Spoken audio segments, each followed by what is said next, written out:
आणि ज्ञान हे दोन स्वतंत्र विषय. तुम्हाला थोडा प्रश्न पडला असेल, माहिती म्हणजे आपण पुस्तकातून जी मिळवतो, आपल्या घरातल्या लोकांकडून जी मिळवतो आणि अवांतर वाचनातून जी आपल्याला मिळते त्याला माहिती असं म्हणतात, त्याला ज्ञान असं म्हणत नाही. आणि माहिती ही तुमच्या आमच्यापेक्षा पुस्तकाला जास्त असते. पुस्तकाला जर परीक्षेला बसता आलं असतं तर पुस्तकाला 100 पैकी 100 मार्क मिळाले असते की नाही? कारण त्याला सगळंच माहिती पुस्तकाला. पण दुर्दैव असं आहे की पुस्तकाला परीक्षेला बसता येत नाही आणि त्यामुळे त्याला ज्ञानी म्हणता येत नाही. पुस्तकाला आपण ज्ञानी म्हणत नाही. ज्ञानी कुणाला म्हणायचं? सगळ्यात पहिली गोष्ट ज्याच्यामध्ये चेतनाची सत्ता आहे. ज्ञानाला पात्र कोण? फार विचित्र विषय आहे हा. तुम्हाला सगळ्यांना धक्का बसेल, कारण हा विषय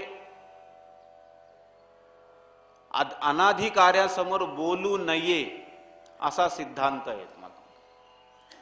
आणि का बोलायचा नाही?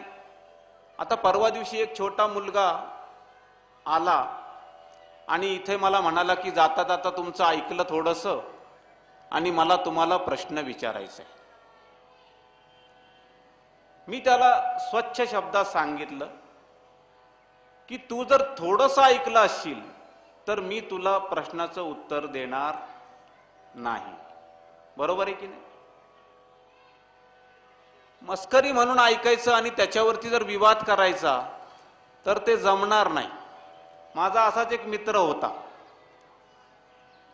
तो असाच एका कुठल्या तरी गुरुकडे गेला आणि गुरुने त्याला सांगितलं की रोज भजन करायचं. तर तो म्हणला कंटाळा आला मला या भजनाचा. कुठलं शास्त्र असं नाही का ज्यात भजन की करू नये असं सांगितलं?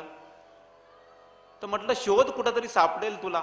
तर तो माझ्याकडे एक शास्त्र घेऊन आला असं आणि अर्धा भाग कट करतो तो आणि मला दाखवतो, इथं लिहिलंय बघा भजन करू नये.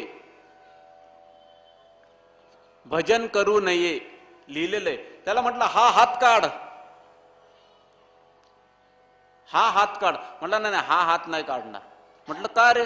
नाही नाही एवढंच बरोबर आहे, भजन करू नये. त्याला म्हटलं तो हात काढ त्याशिवाय कळणार नाही. मग हात काढल्यावर असं होतं की भजन करू नये जेव्हा तुम्ही शुचिरभूत नसता, जेव्हा तुम्ही पवित्र अवस्थेमध्ये नसता. पण ते पवित्र अवस्थेत नसता ते त्यांनी बंद करून टाकलं होतं. फक्त ते भजन करू नये एवढंच धरलं. आता हे झालं अर्ध सत्य. तर असं जर कुणी जर करत असेल की छोट्या छोट्या गोष्टीच्या ऐकायच्या आणि त्याच्यावरून प्रश्न तयार करायचे तर त्याला आपण उत्तर द्यायला बांधील नाहीये. तुम्ही रोज इथे येऊन ऐकताय, ऐकल्यानंतर तुम्हाला प्रश्न पडतात? नाही पडत. कारण तो एक प्रवास होतो आपला आणि त्या प्रवासाच्या शेवटी आपल्या लक्षात येतं की सगळे प्रश्न आपोआप संपलेले असतात. तुम्हाला सांगतो इथे कसं आहे. भिकू सावंतचं उदाहरण मी तुम्हाला यासाठी दिलं की असे गल्लोगल्ली तुम्हाला गुरु सापडतील. तुम्हाला सांगतो या गुरु नावाच्या संकल्पनेचा जे इंदिरा गांधींचे गुरु होते त्यांचं नाव तुम्हाला माहित नसेल, जे कृष्णमूर्ती त्यांचं नाव होतं. म्हणजे भले भले तत्वचिंतक त्यांना मानायचे. तुम्हाला सांगतो हादरायचे. एवढे मोठे होते की जगावर राज्य करणारा ओशो हा सुद्धा त्यांच्या प्रेमात पडला होता. म्हणजे इतकं मोठं जे कृष्णमूर्ती. आणि त्याने शेवटी तिकडे आतमध्ये ओशोचा आश्रम आहे, त्यात एका तळ्याला जे कृष्णमूर्तींचं नाव दिलं. लक्षात घ्या, म्हणजे इतके मोठे. आणि त्यांचा सिद्धांत काय आहे माहिती आहे का तुम्हाला?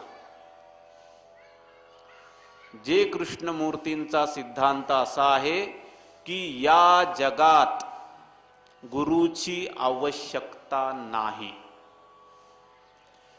ऐका ना, अवघड आहे की नाही? अवघड आहे खूप. आणि त्यांनी ते त्यांच्या संपूर्ण शास्त्रामध्ये त्यांनी पटवून दिलंय हे की काही गरज नाहीये. कारण ज्ञान ज्याला म्हणायचंय, ज्ञानी ज्याला व्हायचंय, जो ज्ञान देणारा आहे ना, ज्ञेय ज्ञाता ज्ञान, या तिन्ही गोष्टी एका माणसाच्या आतच विद्यमान आहेत. फक्त त्याला तुम्हाला संचार करावा लागेल. तर सगळ्यात आधी ही गोष्ट काढून टाका डोक्यातून की बाह्य गुरु. दत्तात्रयाचं वर्णन आपण रोज आरतीमध्ये ऐकतो. आतली जी आपण आरती करतो, सबाह्य अभ्यंतरी तू एक दत्त. सबाह्यचा अर्थ होतो आतमध्ये पण आणि बाहेर पण. बरोबर की नाही? बरोबर आहे. सबाह्य, बाहेर सकट आतमध्ये, दोन्हीकडे दत्तात्र. आणि मग पुढे म्हणतोय की अभाग्यासी कैसी कळेल ही मात. तुम्ही आम्ही अज्ञानी आहोत हे जाणत नाही. पुढं काय? पराही परतली तेथ कैसा हेत. म्हणजे त्याचं वर्णन करायला शब्द अपुरे आहेत. परा, पश्चंती, मध्यमा, वैखरी, यामध्ये जी सर्वात श्रेष्ठ वाणी ती परा. आपण नाभीवर हात ठेवतो ती वाणी परा. आणि ती सुद्धा ज्याचं वर्णन करायला अपूर्ण आहे, परत फिरते, असे दत्तात्रय. त्यांचं ज्ञान जर परा सुद्धा परत फिरते तर ते वैखरीने शक्य आहे का? वैखरी म्हणजे कोणती वाणी? जी तुमच्या जिभेमुळे, जी तुमच्या दातामुळे, जी तुमच्या टाळूमुळे, जी तुमच्या मूर्धनेमुळे आणि जी तुमच्या ओठांमुळे बोलली जाते, त्याला वैखरी वाणी असं म्हणायचं. ओठामध्ये काय येतं? प, फ, ब, भ, म. बरोबर आहे. दात आणि टाळू त, थ, द, ध, न. बरोबर आहे की नाही? नुसता तालव्य म्हटलं क, ख, ग, घ, य. बरं, बघा ना तुम्ही शब्द कसे आलेत बघा. आणि ह म्हणजे महाप्राण, त्याला कशाचीच गरज नाही, नुसतं ह केलं तरी ह होतो. मग त्याला प्राणाशी संबंध असलेला महाप्राण. आणि मूर्धन्य म्हणजे जीभ वाकडी करायची, ट. तुमची जीभ सरळ करून म्हणून दाखवा ट. ट, ठ, ड, ढ, ण, श, हे सगळे मूर्धन्य जमातीतले आहेत. ही जी वाणी आहे वैखरी, हिच्यापेक्षा पुढची वाणी म्हणजे आपल्या कंठामधली वाणी पश्यंती, म्हणजे सुराची वाणी म्हणू आपण त्याला. त्याच्या खाली हृदयाची वाणी येते, त्याच्या खाली नाभीची वाणी परा. आणि स्वरांचा जन्म कुठं होतो? परेच्या अर्थे आणि पश्यंते खालते. स्वरांचं जन्मस्थान, जिथून स्वर निर्माण होतात, ते स्वर तुम्हाला ज्ञान द्यायला अपूर्ण आहेत. म्हणून ज्याला खरं ज्ञान झालं ते काय म्हणतो? सहजबाईची एक ओळ येते, जिभ्या जपू न कर जपू. जिभेने उच्चार करता येणार नाही, मी जिभेने उच्चार करत नाही. न कर जपू म्हणजे माला हातामध्ये नाही. जिभ्या जपू न कर जपू, मुख से कहू न राम. तोंडाने मला उच्चार करता येत नाही. आणि पुढची ओळ फार खतरनाक आहे, जिभ्या जपू न कर जपू, मुख से कहू न राम, मेरा सुमिरन हरि करे. मेरा सुमिरन हरि करे, मैं पायो विश्राम. ह्याला ज्ञान म्हणायचं. की तुम्ही नामस्मरण नाही करायचं त्याचं, त्याने तुमचं नामस्मरण करायचं.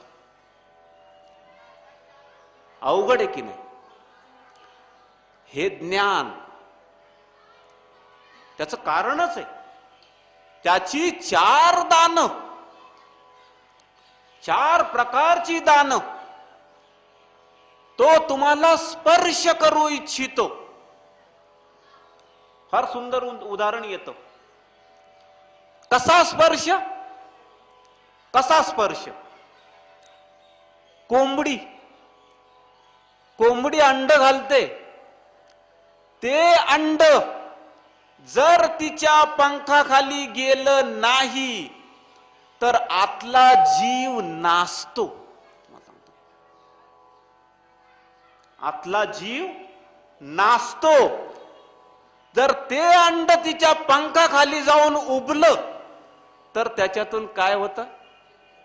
पिल्लू बाहेर येतं. तुम्हाला सांगतो, परमेश्वर तुम्हाला असा स्पर्श करू इच्छितो की हा जीव असा प्रस्फुटित झाला पाहिजे. असा एकदम असा. एक पहिलं दान म्हणजे त्वचेचं दान, स्पर्शदान. आणि ते स्पर्श कसा? तर कवच भेदणारा स्पर्श, अज्ञानाचा टणकपणा भेदणारा स्पर्श. काही गोष्टी दिसत नाहीत, काही गोष्टी अस्तित्वात नाहीत आणि टणक आहेत. माहिती आहे तुम्हाला? आकाश जे आम्हाला वरती दिसतं निळ्या रंगाचं, हा विषय अस्तित्वात नाही. पण तरी सुद्धा कोणत्याही शास्त्रज्ञाला त्याचा निळेपणा भेदता आलेला नाही. तुम्हाला सांगतो, टणक आहे. त्याचा निळा रंग नसलेला रंग, नसलेली गोष्ट सुद्धा इतकी टणक की तो भेदता येत नाही टणकपणा कोणाला. आणि तुम्ही आम्ही तर केवढे टणक, तुम्ही आम्ही असलेले टणक. आम्हाला जर भेदायचं असेल, तुमच्या आमच्या अज्ञानाचा छेद करायचा असेल, तुमच्या आमच्या अविद्येचा नाश करायचा असेल, तुमच्या आमच्या कुविद्येचा नाश करायचा असेल, तुमच्या आमच्या कचरपट्टी अन्यथा ज्ञानाचा नाश करायचा असेल, तर त्याला परमेश्वराच्या पंखाखाली तुम्हाला जावं लागेल. दुसरा इलाज नाही. हे गुरुच्या पंखांमध्ये एवढं बळ नाही. गुरु तुम्हाला परमेश्वराकडे घेऊन जाऊ शकतो. गुरु तुम्हाला परमेश्वराकडे घेऊन जाऊ शकतो. संत कबीराला प्रश्न पडला की एकदा गुरु आणि परमेश्वर दोन्ही उभे राहिले. तर म्हणे, गुरु गोविंद दोनो खडे काके लागू पाय. आता पाया कुणाच्या पडायच्या? तर त्याने सोय निर्माण केली. तो म्हणला, बलिहारी गुरु आपकी. म्हणजे गुरु तुझी जय जयकार आहे, पण गुरुची जय जयकार का? क्योंकि तुमने गोविंद दियो बताय. जो तुम्हाला परमेश्वराचं दर्शन घडवतो त्याला गुरु म्हणायचं. तुम्हाला सांगतो, आपापले गुरु तपासून घ्या. तपासून घ्यायचे गुरु. दर्शनाशिवाय काही खरं नाही. तुम्हाला सांगतो, अहो ज्याचं दर्शन नाही त्याच्या पंखाखाली कसं जाणार तुम्ही? त्याची दान कशी मिळणार तुम्हाला? परमेश्वराला एक दान द्यावंसं वाटतं की तुम्हाला जवळ घ्यावंसं वाटतं, तुम्हाला त्वचेचा आनंद, स्पर्शाचा आनंद द्यावासा वाटतो. त्याला तुम्हाला, तुमच्याकडून काही नाही, त्याला तुम्हाला डोळे भरून बघायचं आहे. दृक डोळे भरून बघायचंय. पण तुम्ही आम्ही बघतो एकमेकांना तसं नाही. त्याचं बघणं कसं? परमेश्वराचं बघणं कसं बघा. आता मला मासोळी असते ना पाण्यामध्ये, मासोळी तुम्हाला माहितीये ती सुद्धा अंडी घालते. पाण्यामध्ये मासोळी सुद्धा अंडी घालते, माहितीये का? अंडी घालते ती मासोळी. आणि त्यानंतर त्या मासोळीचा क्रम असा असतो की ती अंडी घालत घालत जाते आणि जेव्हा अंडी घालणं संपतं त्यावेळेला पुढे जाऊन ती उलटी होते आणि आपल्या डोळ्यांनी स्वतःची अंडी उभवते. तुम्हाला सांगतो ती माशी डोळ्याची, आपल्या डोळ्याने मासोळी स्वतःची अंडी उभवते. तुम्हाला सांगतो हे मासोळीचं तत्वज्ञान आहे. तुम्हाला सांगतो मीन मार्ग, माशाचा मार्ग.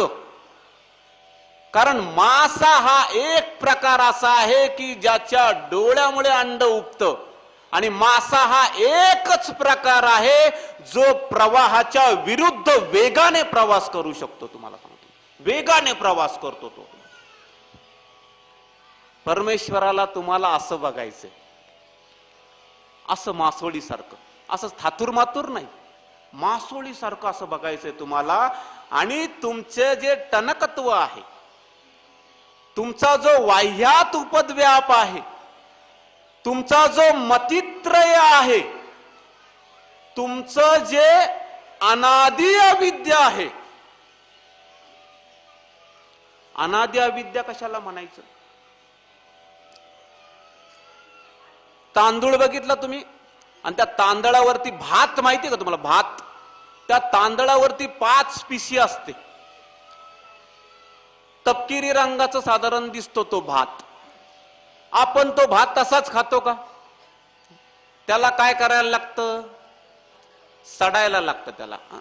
सडायला म्हणजे वेगळ्या अर्थाने. सडणे, सडण्याचे 2 अर्थ होतात. एक म्हणजे सडलं, आणि एक सडणे म्हणजे त्याला उखळामध्ये घालून सडणं त्याला म्हणतात.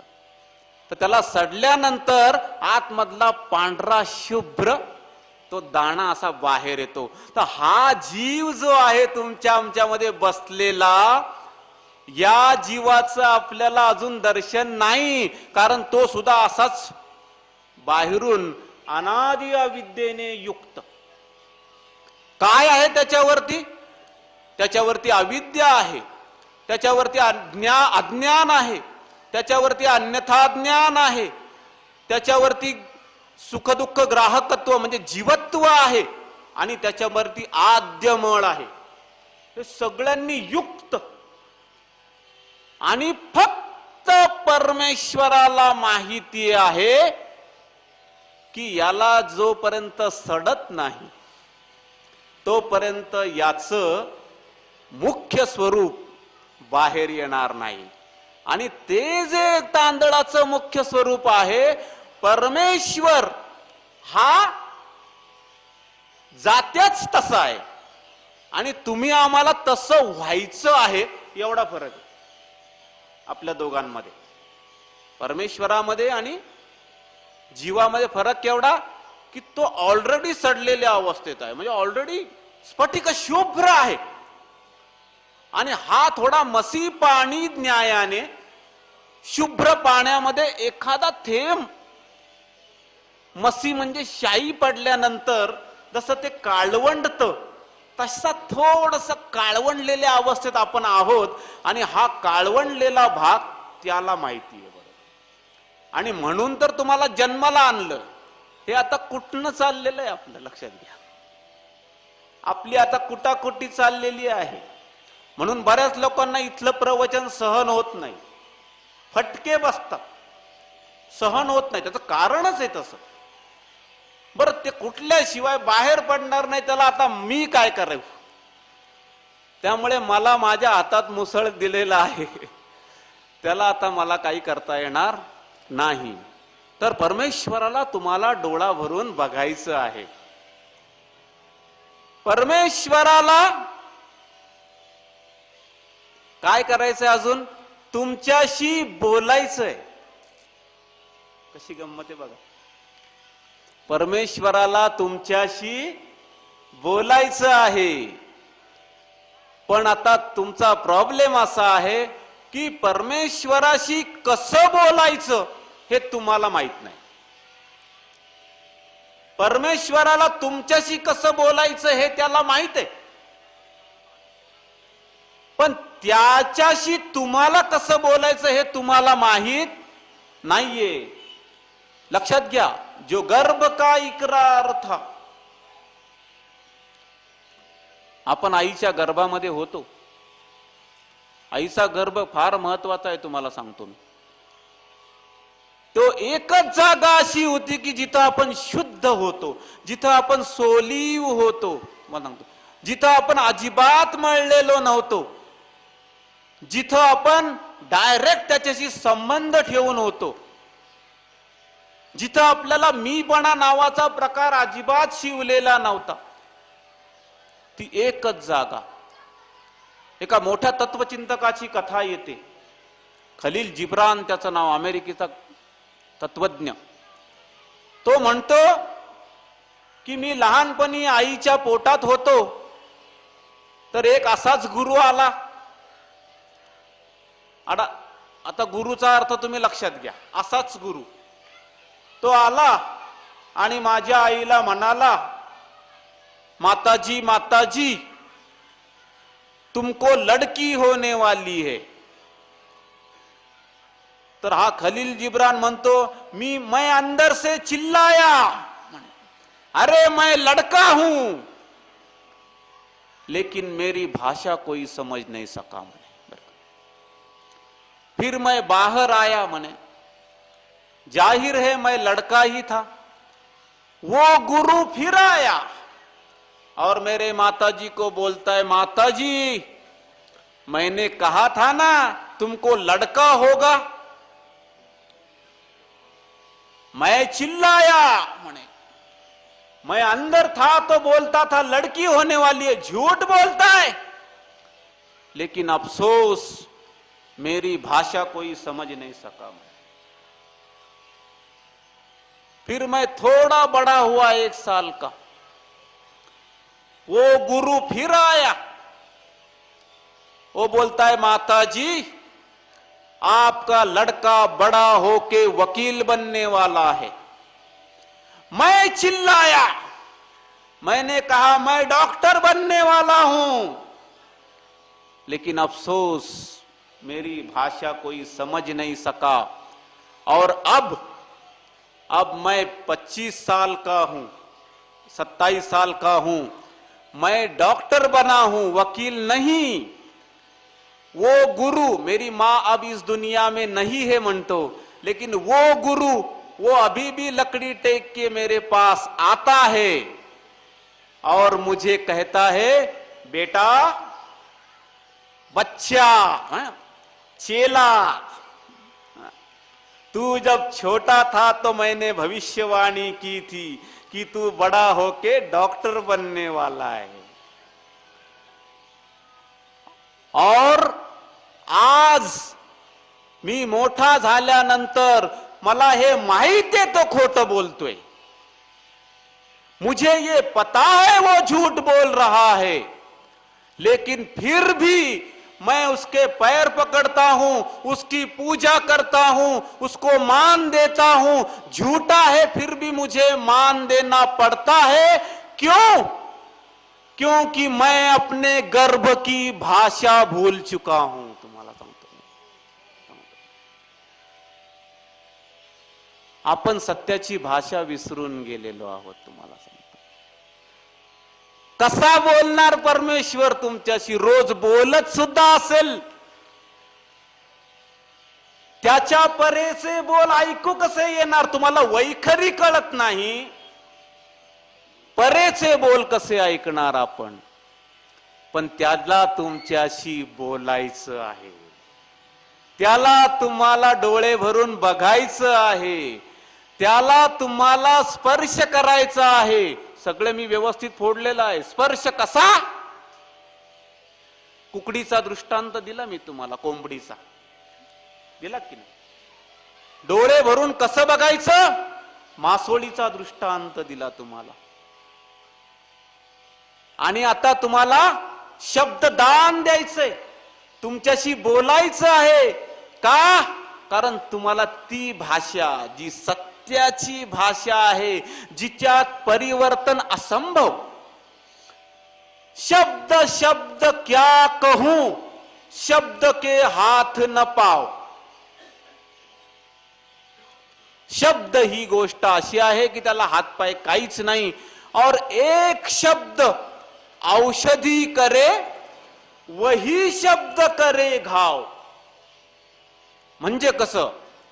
म्हणजे आता विष्णू जोशी इथं बसलेले आहेत. मी जर त्यांना म्हटलं, काय विष्णू जोशी कसं आहे, शब्द लक्षात घ्या, काय विष्णू जोशी कसं आहे, त्यांना खूप बरं वाटेल. म्हणजे औषधासारखं बोललोय मी. आता हेच शब्द, काय विष्णू जोशी कसं आहे, दुखावले की नाही? मस्करीचा भाव आला. शब्द तेच. आणि नंतर म्हटलं, काय विष्णू जोशी कसं आहे, शब्द तेच. बोलणाऱ्याचा भाव बदलला की शब्दाचा अर्थ बदलतो.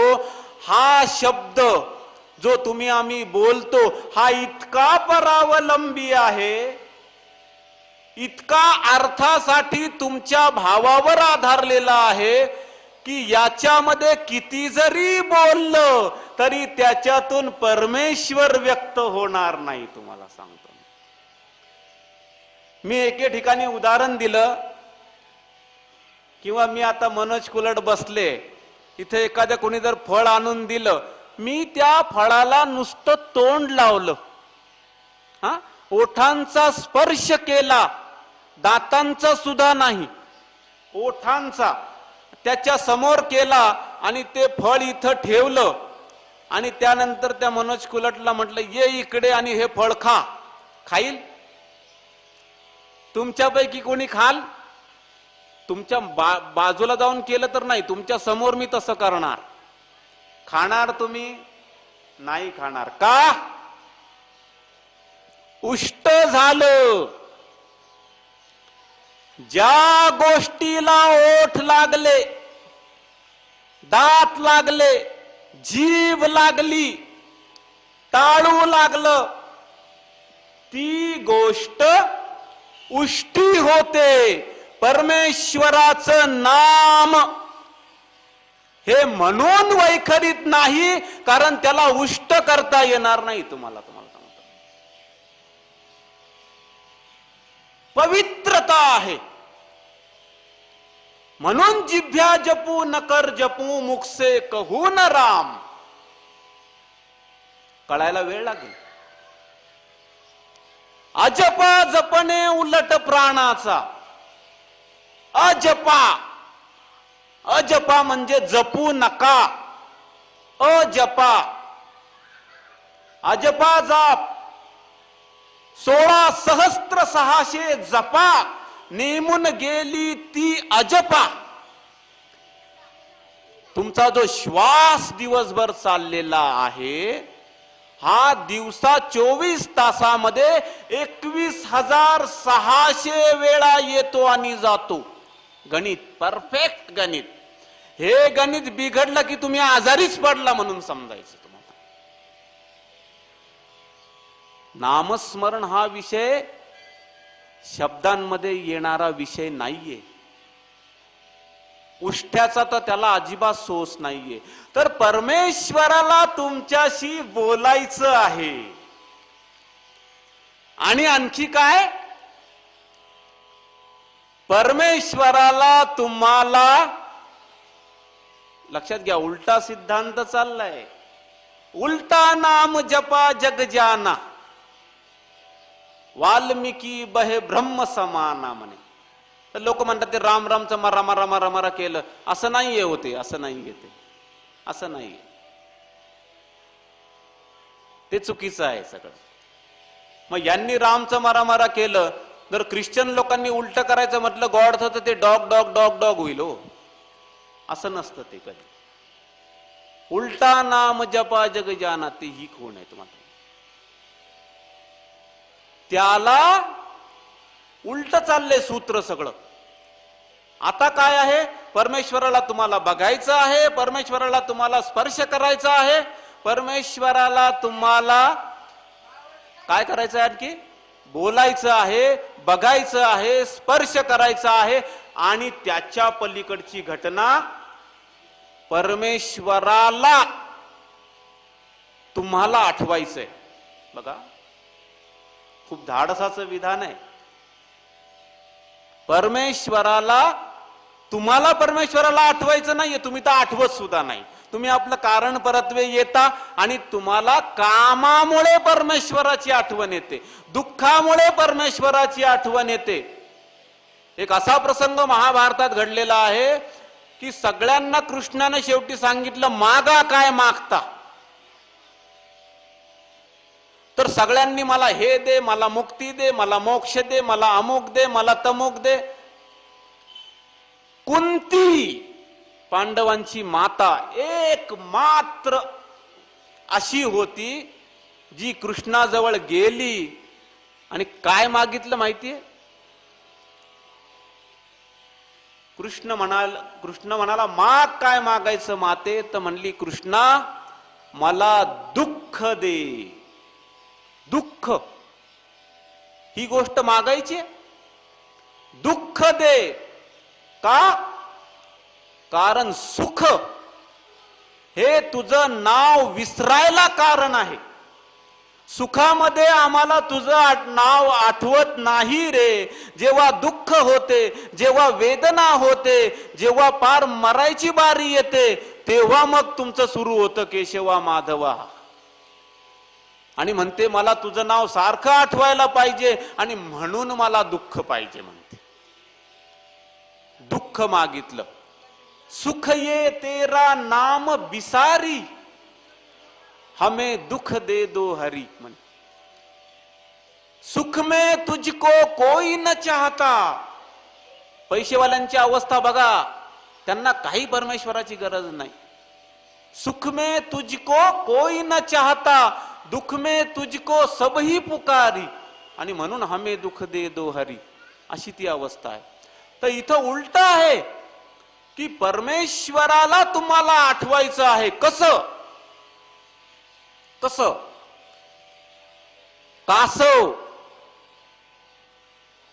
कासवी जी असते, म्हणजे कासवाचं फिमेल व्हर्जन, स्त्री कासव. तुम्हाला माहितीये कासवाची अंडी कशी उपतात? मी सांगतो. कासवी जी असते ती नदीच्या ऐल तीरावर स्वतःची अंडी घालते. लक्षात घ्या, कासवी नदीच्या ऐल तीरावर स्वतःची अंडी घालते, त्याच्यावर माती टाकते आणि त्यानंतर पैल तीरावर जाते, पलीकडच्या तीरावर. आणि सगळ्यात महत्वाची गोष्ट, तिथं या अंड्यांचं चिंतन करते, आठव करते आणि चिंतित चिंतनामध्ये एवढं सामर्थ्य निर्माण होतं की पलीकडची कासवी ही आपल्या अलीकडच्या तीरावरची अंडी चिंतनाने उभवते. तुम्हाला सांगतो, चिंतनाने अंडी उभतात. तुम्हाला सांगतो, परमेश्वराला असंच करायचंय तुमच्या बाबतीत. तो तिथं बसल्या बसल्या तुमचं चिंतन करेल आणि इथं तुमचा उद्धार. तुम्हाला सांगतो, पण तुम्ही आम्ही त्याच्यासाठी उपलब्ध असायला पाहिजे. आणि म्हणून 4 दान आज आपण म्हटलेलं आहे की परमेश्वराचं ज्ञान आणि त्याच्या 4 अवस्था. कशासाठी 4 अवस्था? त्याचं कारण आहे की त्याला तुम्हाला 4 प्रकारे भेटायचं आहे. एका प्रकारे नाही, 4 प्रकारे तुम्हाला दान द्यायचंय. आणि म्हणून हा 4 म्हणजे ज्ञानाच्या 4 स्तराचा भेद चाललेला आहे. तुम्हाला सांगतो, हा भेद कुठून होणार? हा तुमच्या आमच्या शरीरातून भेद होणार. याला उसनवार उधार काही चालणार नाही. तुम्हाला सांगतो, हा इथून भेद आहे. तुम्हाला सांगतो, वाचा कामच करणार नाही तुमची. वाचा असली तरी बसेल. अनिर्वाच्य ब्रह्म तुम्हाला सांगतो. तुमच्या गुरुला हे विचारा, हे विचारा. आपलं ज्ञान खरं आहे की खोटं हे तपासायला पाहिजे. दत्तात्रय गुरूंचा आदर्श घ्यायला पाहिजे. दत्तात्रयांनी किती गुरु केले? मी बोलत नाही. श्रीमद भागवताच्या दशम स्कंदामध्ये हे 24च्या 24 गुरु आलेले आहेत. किंवा एकनाथी भागवत जो म्हणजे दशमस्कंदाचा विस्तार आहे, त्याच्यामध्ये या 24 गुरूंचा विस्तारही आपल्याला मराठीमध्ये सापडेल. हे मी सांगत नाही. थांबू नका. जो थांबला तो डबक झाला, लक्षात ठेवा. जो वाहता झाला तो नदी आहे, आणि जो वाहतो त्याला सागर मिळेल. डबक्याला सागराची व्यवस्था नाही. डबक्यामध्ये लाटा निर्माण होणार नाहीत. डबक्यामधली घाण जी आहे ती इतरत्र जायला मार्ग नाही. डबक्यामध्ये जे डास होतात त्याचा प्रादुर्भाव निर्मूलन करायसाठी तुम्हाला काय करावं लागेल? त्याला एक तर वाहतं करावं लागेल, किंवा त्याची वारंवार वारंवार वारंवार स्वच्छता करावी लागेल. स्वच्छतेमध्ये आयुष्य निघून जाईल आणि डबकं रोज नव्याने घाण घेऊन येईल. तुम्हाला सांगतो, डबकं व्हायचंय की वाहतं व्हायचंय हे आता प्रत्येकाने ठरवलं पाहिजे.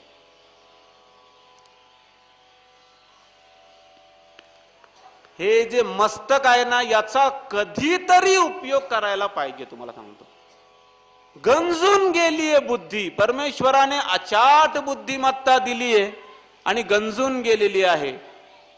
बघा, तुम्हाला सांगतो कसं आहे. अनुभव ज्या वेळेला येतो परमेश्वराचा, कसा येतो? अचरज देखा भारी साधो, अचरज देखा भारी रे. आश्चर्य काय? गगन बीच अमृत का कुआ, झरे सदा सुखकारी रे. पंगू पुरुष, ज्याला पांगळा पुरुष, चढे बिन सीडी, पीवे भर भर झारी रे. मिळालंय तुम्हाला असं काही? असा अमृत तत्वाचा शोध घ्यायला पाहिजे. पंगू पुरुष चढे बिन सीडी, पीवे भर भर झारी रे. बिना बजाए निसदिन बाजे, घंटा शंख नगारी रे. हे जे भजन आहे हे आपलं सगळं बाह्य भजन आहे. जे त्याचं भजन सुरू होतं तर कोणाला वाजवायची गरज नाहीये. ते बिना बजाए निसदिन बाजे. पण निसदिन बाजे, निसदिन म्हणजे दिवस रात्र. आणि पुढची ओळ आणखी खतरनाक. बिना बजाए निसदिन बाजे, घंटा शंख नगारी रे. बहरा बहरा सुन सुन मस्त होत है, तन की खबर विसारी रे. म्हणजे ते बहिऱ्याला सुद्धा ऐकू येतं. आहे तुमच्याकडे असं काही? आहे का? गगन बीच अमृत का कुआ, झरे सदा. गुरुला विचारा. जब तक गुरु मिले नहीं साचा, तब तक गुरु करो 10 पाचा. आपली यात्रा सुरू व्हायला पाहिजे, वाहत व्हायला पाहिजे. काय पुढची ओळ काय आहे त्याची? गगन बीच अमृत का कुआ, झरे सदा सुखकारी रे. पंगु पुरुष चढ़े बिन सीढ़ी, पीवे भर भर झारी रे. बिना बजाए निशदिन बाजे, घंटा शंख नगारी रे. बहरा सुन सुन मस्त होत है, तन की सुधी बिसारी रे. पुढे काय? बिन भूमी एक महल खडा आहे, निरालंब. आधाराशिवाय. तुम्हा आम्हाला आधार लागतो, हे बिना आधाराचं चाललंय. बिन भूमी एक महल खडा है, तामे ज्योत उजारी रे. दर्शन. आणि काय? अंधा. अंधा देख देख सुख पावे, बात बतावे सारी रे. म्हणजे काय? आंधळा नुसता बघत नाहीये, तर सांगतोय हे असं आहे, हे असं आहे, हे असं आहे, हे असं आहे. वर्णना सकट सांगतोय, म्हणजे नुसतं देखणं नाही, देखिले देखिले देखणे देखिले, आहे की नाही. पावलो जी म्हणे देखिले देखणे, गेली आधी तेने दृष्टी माझी. ते देखणं पण बघायला गेलो तर पहिल्यांदा माझी दृष्टी हरण केली, कारण अंधा देख देख सुख पावे, बात बतावे सारी रे. आणि शेवटचं कडवं आहे, जीता मर करके फिर जीवे. सगळंच अजब आहे. जीता मर करके फिर जीवे, बिन भोजन बलधारी रे. भोजनाची गरज नाही आणि वाढतोय पठ्या.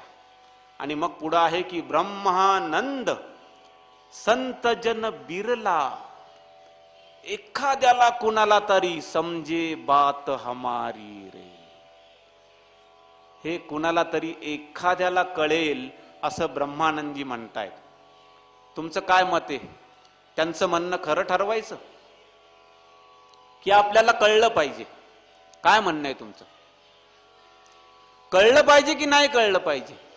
कळलं पाहिजे तुम्हा आम्हाला. या संतांचं म्हणणं खरं ठरता कामा नये, ते खोटं ठरवायला पाहिजे आपण. ते म्हणतात कोणाला एखाद्याला कळेल म्हणून आपण आपले चादर ताण के सो गए. कधी घडणार आपल्या आयुष्यात ही गोष्ट? आणि हे सगळं सत्य, त्रिवार सत्य, परिवर्तन शून्य सत्य. एक अक्षराचा फरक करता येणार नाही तुम्हाला त्याच्यामध्ये. इतकं सत्य, उघड सत्य. जसा सूर्य सत्य तसं प्रखर सत्य, असा हा विषय. आणि म्हणून ज्ञान जे मिळतं, हे ज्ञान तुम्हाला फक्त परमेश्वर देऊ शकतो. बघा काय म्हणतोय मी, लक्षात. तो सगुण साकारात येणार. आपल्या आरतीमध्ये तुम्ही ऐकताय, अव्यक्तीचा व्यक्त कृपेने झाला, म्हणजे व्यक्त होतो. मनुष्य होऊन करीतोसी लीला. इथं तुम्ही सगळे पोस्टर जर बघितले असतील तर ते सगळे मनुष्य रूपातली पोस्टर्स आहेत त्याची, आहे की नाही. तर प्रकट होतो तो तुम्हाला, पण त्याच्याकडूनच ही गोष्ट तुम्हाला माहीत होऊ शकते. मग आता ज्ञानाचे 4 स्तर कोणते? ज्ञान या विषयाचे 4 स्तर. त्याच्या आधी मगाचं भजन बघा.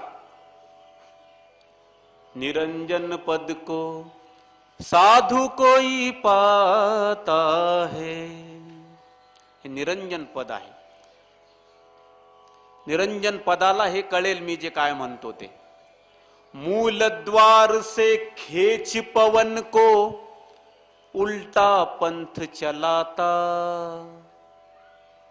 उल्टा पंथ चलाता. मूळ स्थानी, मूळ स्थानी भिडू बांधो हो जोई, जेवी न काळू कळाई. गोरक्षनाथांची रचना आहे.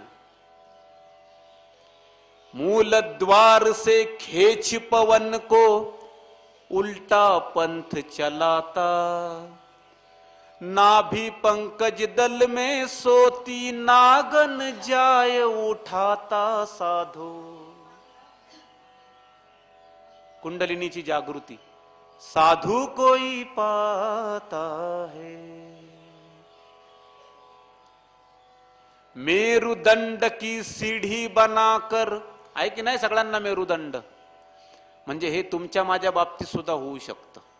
तुम्हाला मेरुदंड नसेल तर मग तुमच्याच्यानी शक्य नाही ही गोष्ट. पण तुम्ही तपासून बघायचं आहे की नाही तो. अहो पार त्याला वापरत नाही म्हणून शेवटी गॅप पडायला लागतो. मणक्यांमध्ये गॅप पडायला लागतो आपल्या, वापरच नाही त्याचा. हे मेरुदंड की सीढ़ी बनाकर शून्य शिखर चढ़ जाता, शून्य शिखर चढ़ जाता, गगन गुफा में जाए बिराजे, जगमग ज्योति जगाता साधु, साधू कोई पाता है. हे सगळं कशासाठी गातोय? मला काम धंदा येत नाहीये म्हणून नाही. हे अशासाठी गात नाहीये की मला गाण्याचं पण अंग आहे हे तुम्हाला कळावं, मी गायक आहे हे तुम्हाला कळावं. अजिबात नाहीये.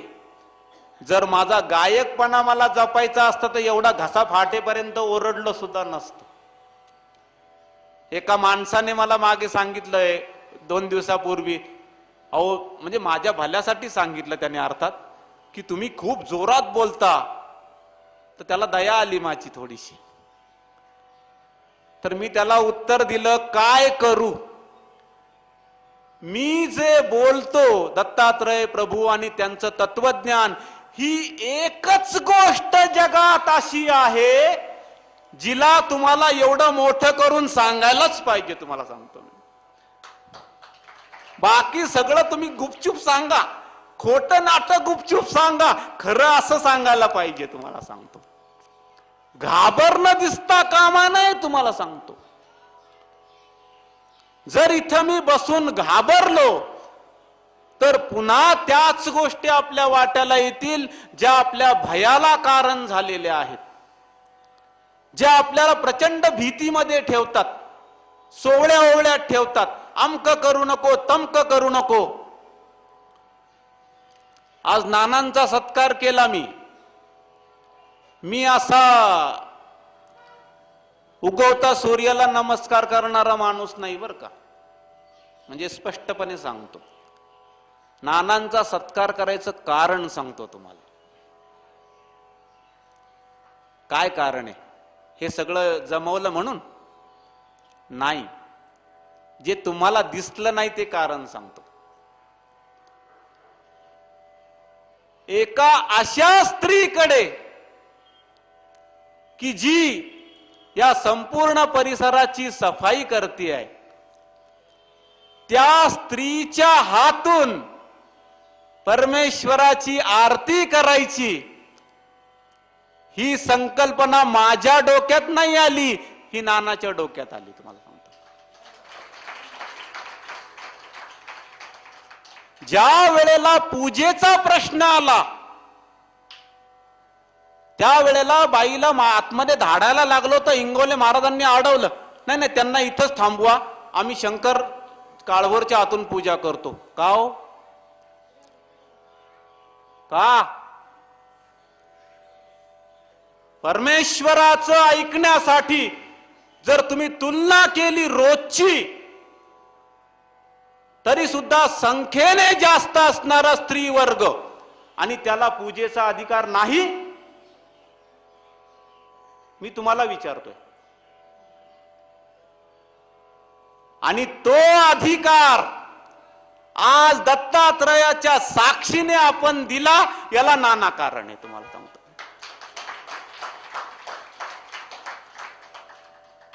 तुमचा आत्मा, पुरुषांचा आत्मा, मग स्त्रीचा काय आत्मी? तुमच्याकडे काय आत्मी आहे? हा भेद परमेश्वराने नाही केला तो तुम्ही आम्ही करतो. यामुळे आपली दैवत मागासलेली राहिलेली आहे. तुम्हाला सांगतो, लोकाभिमुख झालीच नाही. कसे जाणार? सगळी दालनं खुली व्हायला पाहिजेत. स्त्री पुरुष हा भेदच नाही. आणि अत्यंत वरच्या दर्जावर ज्या वेळेला ज्ञान होतं, मीराबाई ज्या वेळेला मथुरेला गेली, तिथे एक पुरुष साधू होता. तर हिने त्याला भेटायची इच्छा व्यक्त केली, निरोप पाठवला की संत महात्मा होता की मला तुम्हाला भेटायचंय. तर त्या साधूने उत्तर पाठवलं तिला, मीराबाईला, की मी स्त्रियांना भेटत नाही. मीराबाईचं उत्तर फार महत्वाचं आहे. मीराबाईने पुन्हा उत्तर पाठवलं की मी तर असं ऐकलं होतं की जगामध्ये एकच पुरुष आहे, तो फक्त परमेश्वर, बाकी सगळ्या स्त्रिया आहेत. का? कारण भक्ती हा शब्दच मुळी स्त्री दाखवतो. स्त्रीलिंगी शब्द आहे भक्ती. आम्ही भक्ता करत नाही, तुम्ही भक्ती करत नाही, स्त्रीन आहेत सगळे या जगात. तिने उत्तर पाठवलं तिने की या जगात मी तर असं ऐकलं होतं की एकच पुरुष आहे, आणि हा दुसरा पुरुष कुठून आला? आणि तो जो साधू होता, ज्ञानी होता, तो तत्क्षणाला चालून आणि तिच्या पायावर लोटांगण घातलं. तुम्हाला सांगतो तेवढं. ही आपली मीरा, ही आपली सहजोबाई. काय रचना आहेत एकेकांच्या. तुम्हाला सांगतो, मगाच जे सांगितलं, मेरा सुमिरन हरी करे, ही ताकद स्त्रीची आहे. एका स्त्रीला एवढा परमेश्वर कळला की तिला वाटलं की नाही, जीवाचा आथव त्याने केला पाहिजे. मी तर करीन, पण जीवाने, त्याने कासवासारखं त्यांनी मला नुसतं अंड्यासारखं ठेवायचं नाही, पलीकडे जाऊन माझा आठव पण करायला पाहिजे, माझा उद्धार पण करायला पाहिजे.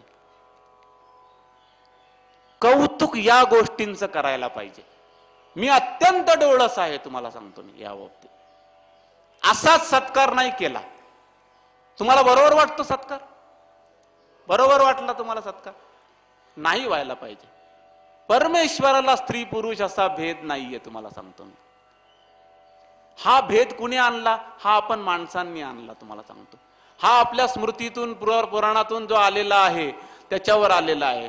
आणि पुराणांमध्ये मोठा प्रॉब्लेम आहे की अशा कथा स्त्रीच्या बाबतीत आहेत की लौकिक अर्थाने आज जर तुम्ही बघितलं तर त्या पातिव्रत्याच्या नावाखाली इतक्या कथा दिलेल्या आहेत की आज स्त्रीला, तुम्हाला सांगतो, फार अवघड होऊन गेलंय जगणं.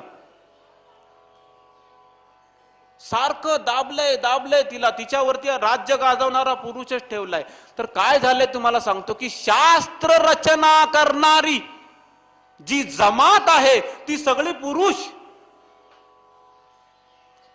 स्त्रीने शास्त्रच निर्माण केलं नाही. आणि ज्या दोन स्त्रिया होत्या पुराणांमध्ये, ज्यांना विदुषा संबोधलं जायचं, की त्यांच्या समोर त्यांचे नवरे झुकले, ज्याला गार्गी, मैत्रेयी अशी आपल्यामध्ये नावं आहेत मोठी मोठी, की ह्या स्त्रिया अत्यंत विद्वान होत्या, अत्यंत विद्वान. म्हणजे मैत्रेयीच्या बाबतीत तर असं म्हणतात की तिचा पती ऋषी होते मोठे. मला वाटतं कोणाची पत्नी मैत्रेयी? वशिष्ठाची? कोणा एका ऋषीची पत्नी होती. असं झालं की दोघ जण बसले झाडाखाली, आणि झाडाखाली बसल्यानंतर त्यांनी बघितलं चांदण्या पडल्या होत्या, आणि वशिष्ठ बोलून गेले.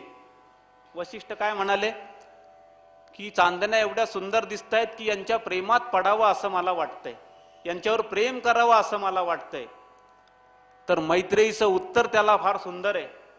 मैत्रेयी म्हणते की तुम्हाला प्रेम करावं लागतं, मला आपोआप होतंय म्हणे ते प्रेम.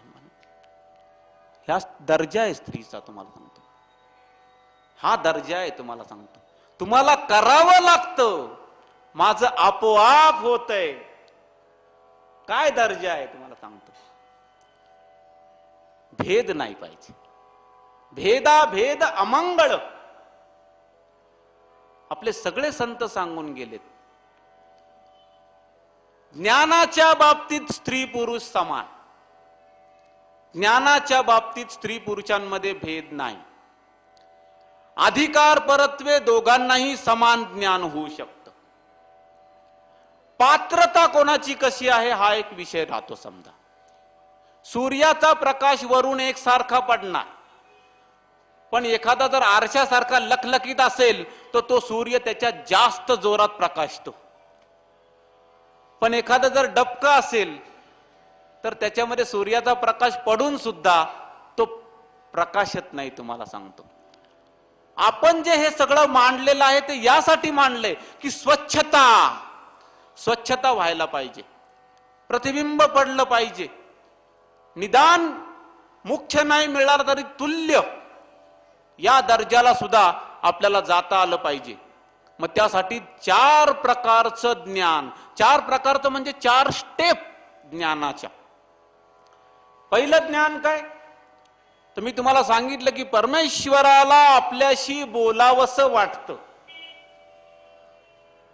मग या ज्ञानाचं नाव आहे शब्द ज्ञान. वचन रूप परमेश्वर, शब्द ज्ञान हे ज्ञानाचं पहिलं काम आहे. त्याचं कारण ते की त्याला तुमच्याशी बोलायचं, संपर्क साधायचा आहे. आणि दुर्दैवाने हा संपर्क मोबाईलने साधता येणारा नाही. त्याला कुठल्याही अवांतर पात्रतांची गरज नाहीये, फक्त आपल्याला समजून घ्यायचं आहे. तर शब्द ज्ञान हे पहिलं ज्ञान कोण देणार? विषय संपला आपला. परमेश्वराकडूनच आपल्याला ते शब्द ज्ञान होईल. मी तुम्हाला माझ्या आयुष्यातला एक किस्सा सांगणार आहे आता. या किस्स्याकडे खूप लोक म्हणजे गांभीर्याने बघा असं माझं म्हणणं आहे. म्हणजे तुमच्या लक्षात येईल की ज्ञान हा विषय शिकता येणारा नाही, हा परमेश्वराकडून संचार झालेला विषय असावा लागतो. संचार म्हणजे कसा संचार, की एखाद्या मृत शरीरामध्ये ज्या वेळेला जीव शिरतो आणि तो सगळं शरीर हालायला डुलायला लागतं, तसा संचार ज्ञानाचा व्हायला पाहिजे. हा महत्वाचा भाग आहे. तुम्हाला सांगतो, माझ्या आयुष्यात मी 8 वर्षाचा असताना एक घटना घडली. हे आज मी जे सगळं बोलतोय ना, ह्याचा कुठलाही अभ्यास नाही. तुम्हाला सांगतो, अभ्यासाची गरजही वाटली नाही. तुम्हाला सांगतो, पण हा किस्सा तुम्ही लक्षात घ्या. मी लोणावळ्याला राहायचो. आमची एक आळी होती आणि त्या आळीमधून गवळी वाडा, त्या वाड्यामध्ये एक भिकारी यायचा. त्या भिकाऱ्याला मी कधीही हात पसरून मागताना बघितलेलं नाही. तो हातात एक तारी घ्यायचा, त्याच्या हातात एक त्रिशूल सुद्धा असायचा. भजन गात यायचा. तो त्रिशूल असं कुठेतरी असं उभं करायचा आणि त्याच्या समोर बघून त्या त्रिशूलासमोर दत्त दत्त दत्त दत्त असं ते म्हणायचा. तो त्रिशूलाकडे बघून. आणि त्यानंतर परत चालायला लागायचा आणि तो भजन म्हणत जायचा. आणि लोकांनी दिलं तर ते खायचा, नाही दिलं तर उपाशी, मागायचा नाही. तर मी कडेवर जाऊन भजन केलेला माणूस आहे, मला भजनाची भयंकर आवड. तर मला काय झालं, त्या भिकाऱ्याकडे मी ओढला गेलो, कारण तो विलक्षण गायचा तो.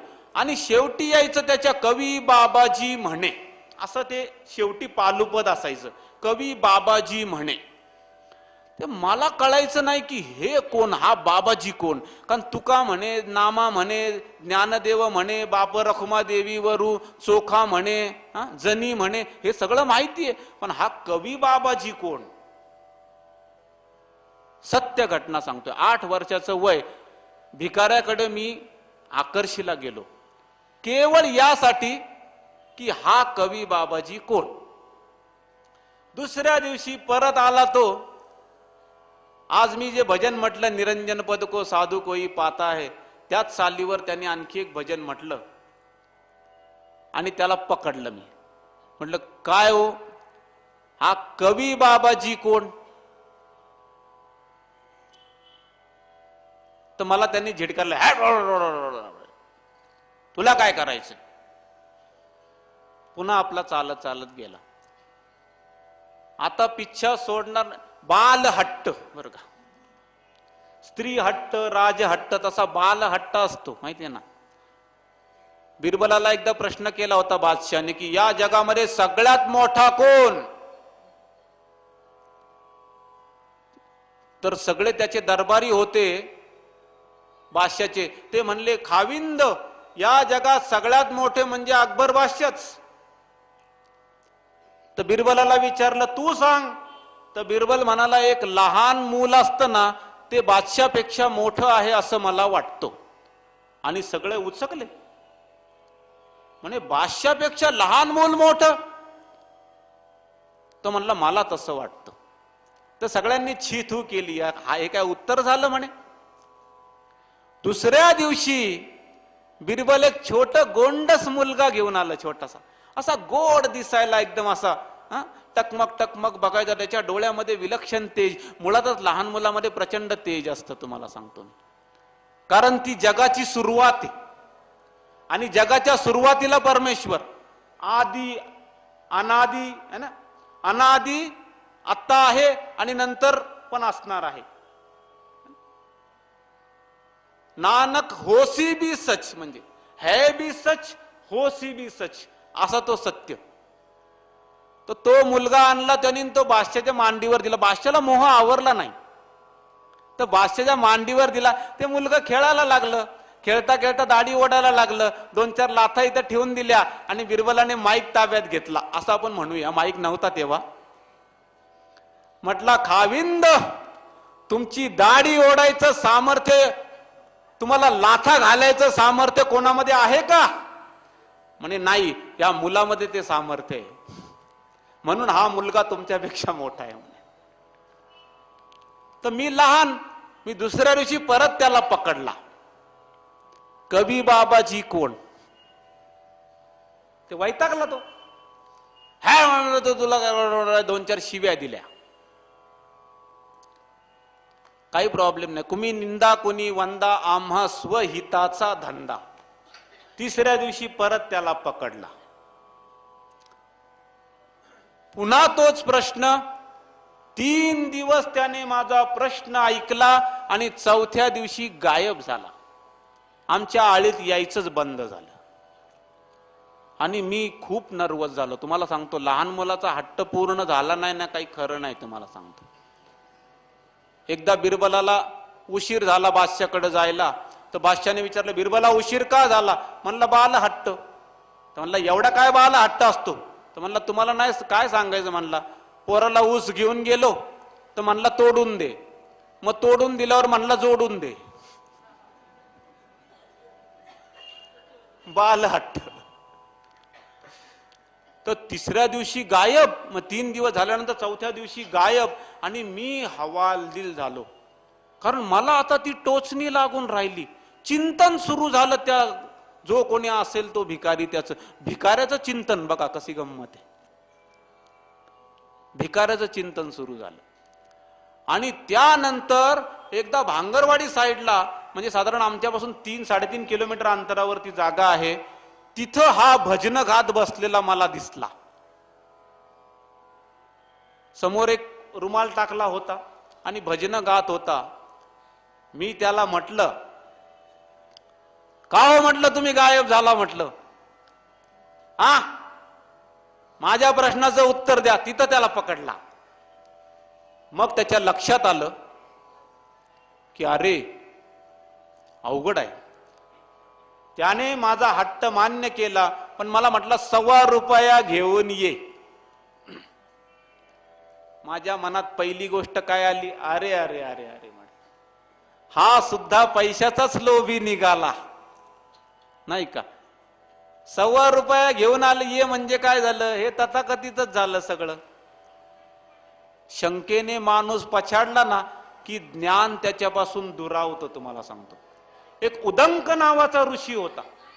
उदंक, या उदंक ऋषीने अमृत मिळवण्यासाठी तपश्चर्या केली आणि शेवटी देव प्रसन्न झाला आणि त्याला अमृत मिळणार असं सिद्ध झालं. हा अमृताची वाट बघायला लागला. पण आता याला अमृत द्यायचं नाही असं इंद्राने ठरवलं.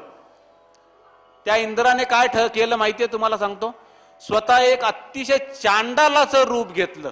चांडाल माहितीये तुम्हाला, काळबेंद्र स्वरूप, दात बाहेर आलेले, असं साधारण भयप्रद असं चांडाल. त्या काळात चांडालाला हात पण लावायची हिंमत नव्हती, तर त्याने चांडालाचं रूप घेतलं इंद्राने, आणि तो अमृत घट त्याने 2 पायांच्या मध्ये धरला आणि चालत चालत आला. आता लांबून याने बघितलं की हा अमृत आणतोय, तर जागा बदललेली, पायाच्या खाली धरलंय.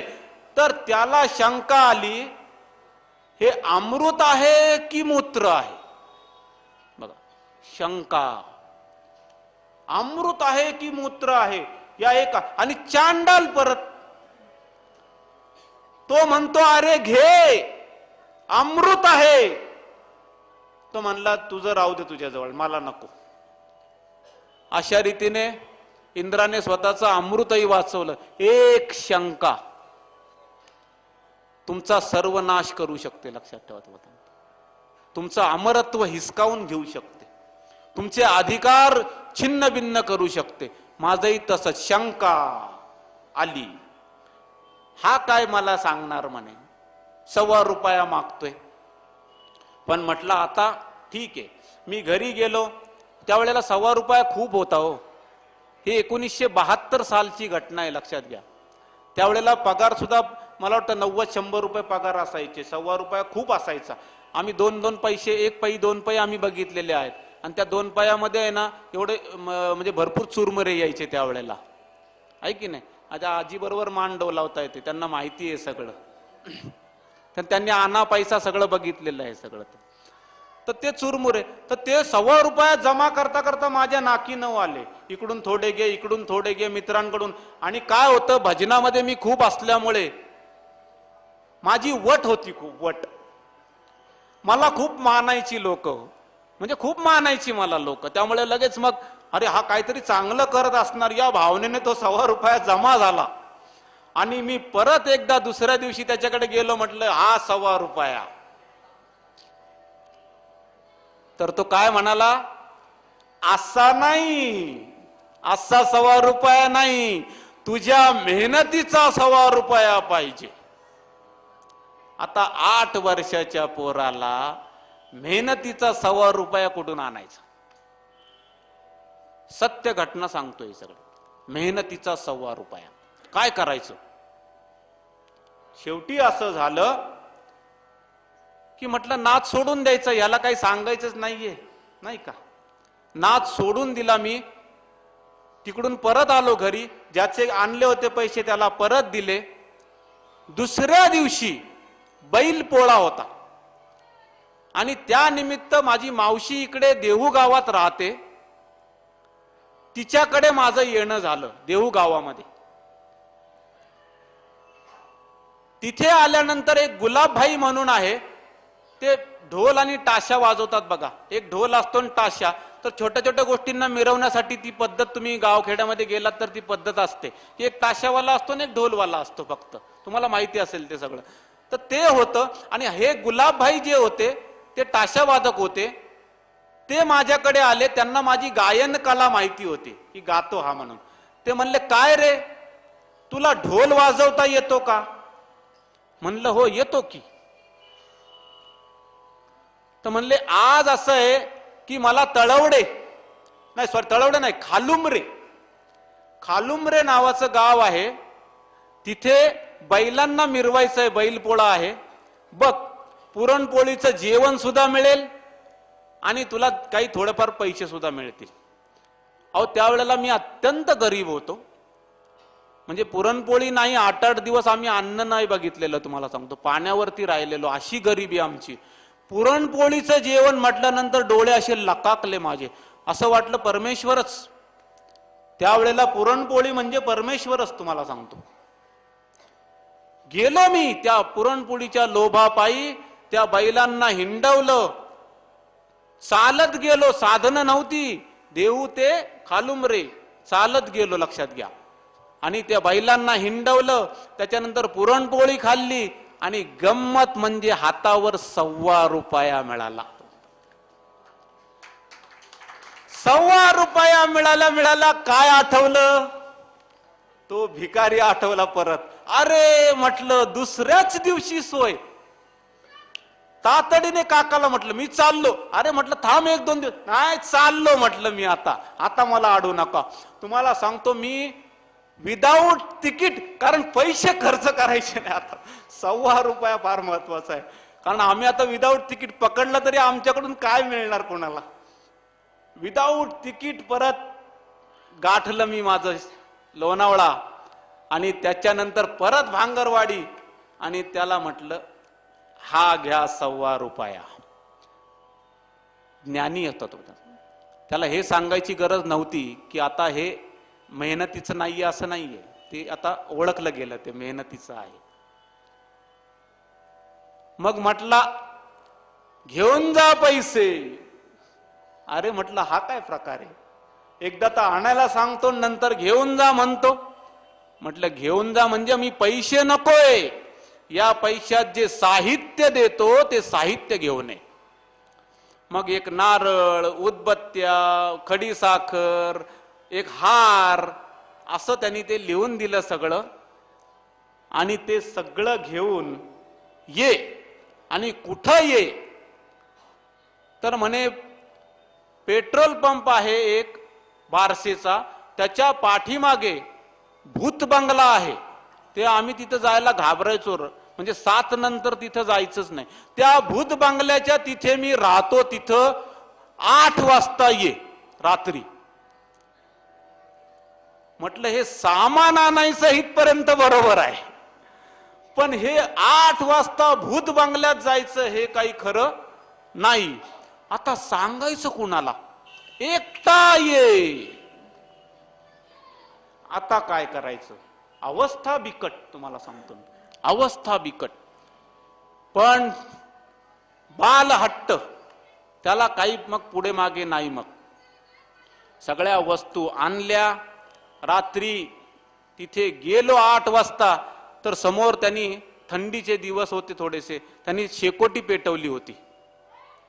आणि शेकोटी पेटवली होती आणि शेकोटी म्हणजे अन्नासाठी सुद्धा पेटवलेली असेल अर्थात. आणि इथे एक ट्रंक होती, मोठी ट्रंक, म्हणजे त्या पूर्वी अशी पत्र्याच्या ट्रंका असायच्या बघा, तुम्हाला सांगतो, अशी कडी-बिडी लावायची, तशी एवढी मोठी. हा जो टेबल आहे याचा अर्धा भाग करा, एवढी मोठी ट्रंक होती तिथे ठेवलेली. मला म्हणला बस. बसलो मी तिथे. मला म्हणला तो हार घाल माझ्या गळ्यात. पूजेचा अवसर बघा तुम्ही. घातला त्याच्या गळ्यात. उदबत्ती लाव म्हणलं माझ्या समोर. लावली उदबत्ती. आणखी काय काय ते सगळं केलं त्यांनी सांगितलेलं सगळं. पाया पड. लहान मुलाला सांगितल्याशिवाय तर करत नाही ना. पाया पडायला पण सांगावं लागलं. पाया पडलो. त्या दिवशी एक छोटं पोरग इथे येऊन एकदम एक चाफ्याचं फूल दिलं आणि डायरेक्ट लोटांगणच. कौतुक वाटतं. पाया पडण्याचा विषय नाहीये. न सांगता काही गोष्टी घडल्या मुलांच्या बाबतीत तर फार त्याच्याकडून लाभ खूप मोठा असतो. अनपेक्षित घटनेचा लाभ मोठा. तुम्ही अपेक्षा घेऊन गेला तर तेवढाच लाभ. आपोआप होतं ते सगळं. तर ते झालं त्याचं. त्यांनी सांगितलं, पाया पडलो, सगळं झालं. मग म्हटलं विचार काय विचारायचं. आता म्हटलं काय एकच प्रश्न, हा कवी बाबाजी कोण? तर म्हटला मी. तो काय म्हटला? मी. तर म्हटलं मी? मग ती भजन मीच लिहिली म्हणला. कुठे आहे ती भजन? म्हटला ट्रंक उघड. ती ट्रंक उघडली. संपूर्ण पुस्तकांनी म्हणजे वह्यांनी भरलेली ट्रंक होती. तुम्हाला सांगतो मी बघितलेली आहे ती ट्रंक. पूर्ण वह्या भरलेल्या आणि त्या प्रत्येक पानावर नवा नवा अभंग. इतकं विलक्षण भांडार होतं ते की मी चक्रावलो. तुम्हाला सांगतो मी कारण काय होतं, मला अशी भजनं गायची फार हौस आणि छंद. हा काय म्हणतो, तो काय म्हणतो, ज्ञानेश्वर तुकाराम अमुक तमुक, आणि हा नवा आयटम. त्यामुळे माझी मान्यता मला त्याची जास्त चिंता, कारण माझं मान वाढला पाहिजे ना जगामध्ये, म्हणून ते मला असं मोठं वाटलं खूप ते. आणि मी आधाशा सारखा, म्हणजे तुम्हाला सांगतो, एक वेळ माझ्यासमोर सोनं ठेवलं असतं ना, मी तेवढा वेडा झालो नसतो. तुम्हाला सांगतो, मी अत्यंत वेडा झालो आणि त्या वेडाच्या भरात सगळं ओढलं असतं, ओढ ओढ ओढ ओढ. आणि ते बघतोय तर भांडार भांडार, तुम्हाला सांगतो, हिऱ्या मोत्यापेक्षाही मौल्यवान भांडार. मला म्हटलं, झालं का बघून तुझं? तर म्हटलं झालं. म्हटलं इथे बस आगी समोर. त्या आगी समोर बसवलं. मनामध्ये उकळ्या फुटायला लागल्या की आता याची पूजा बिजा केली, आता ह्या सगळ्या चोपड्या कोणाच्या? माझ्या. आणि मग मी मिरवणार सगळीकडे, माझी भजनं कशी वेगळी आहेत, असं उकळ्या फुटायला लागल्या आनंदाच्या. आणि तो असा बसवला. मग त्यांनी एक ऑर्डर दिली, असं बस. आज जसं आपण बसतो ना, असं बस. असं बसलं. आणि पुढची आज्ञा होती, आता आसन बदलायचं नाही, असंच बसून राहायचं. आता मी आनंदात होतो, काहीही ऐकायला तयार होतो. मी असाच बसून राहिलो आणि त्या कवी बाबाजीने एक एक वही माझ्या समोर जाळायला सुरुवात केली. तुम्हाला सांगतो मी,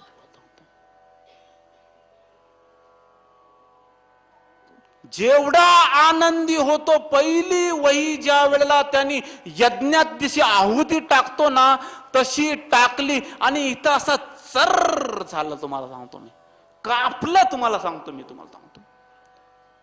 आणि आसन सोडायचं नाही. सजा बघा, सजा.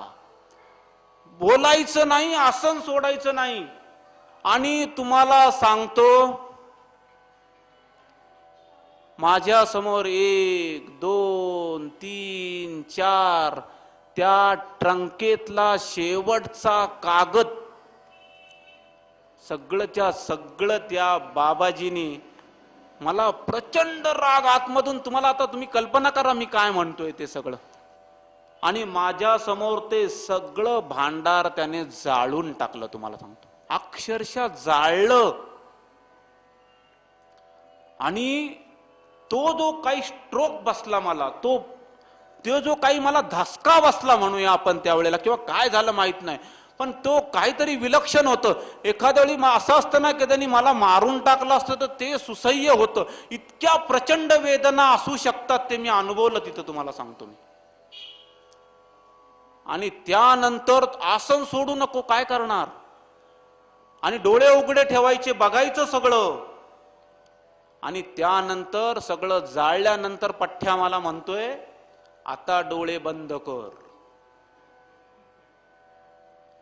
अरे हा संहार कशाला दाखवला? आता डोळे बंद कर. ते डोळे बंद केले. डोळे बंद केल्यानंतर तो माझ्या पाठीमागे आला. मला जे आठवतं ते एवढं, तो माझ्या पाठीमागे आला आणि माझ्या डोक्याच्या या भागावर, जिथे आपण टाळू भरतो,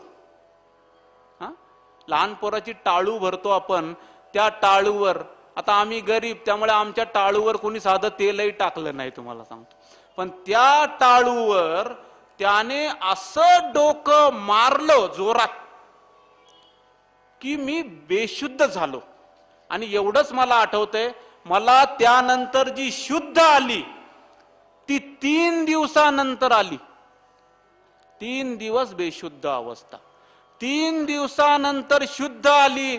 मी माझ्या घरात होतो, माझ्या समोर चपलांचे ढीग पडले होते, कांदे फोडून पडले होते, कारण त्या सगळ्या त्यावेळच्या क्लुप्त्या माझे दातखिळी दातामध्ये टाकून ते काय काय उचकाडायचा प्रयत्न चालला होता. चटके दिले होते मला, कारण शुद्धीवर आणण्याचे उपाय सगळे करून झाले होते. आणि त्याच्यानंतर मी भानावर आलो.